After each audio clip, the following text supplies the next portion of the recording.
कमी असेल तर अशा पद्धतीने एकदा शेंगोळे नक्कीच करून बघा.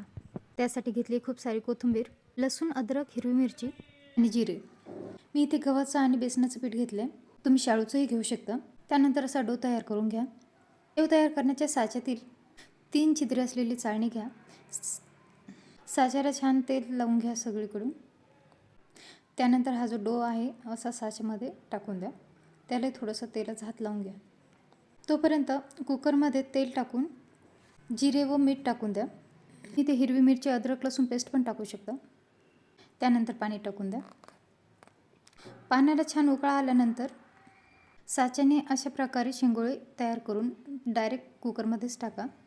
मध्ये मध्ये ते चमच्याने मिक्स करा, नाहीतर ते चिटकतील. नंतर कुकरचे झाकण लावून घ्या. त्याच्यावर 1 शिटीमध्ये शेंगोळे तयार होतात. तुम्हाला ही पद्धत कशी वाटली हे नक्कीच सांगा. भेटूया नेक्स्ट व्हिडिओमध्ये. तोपर्यंत बाय.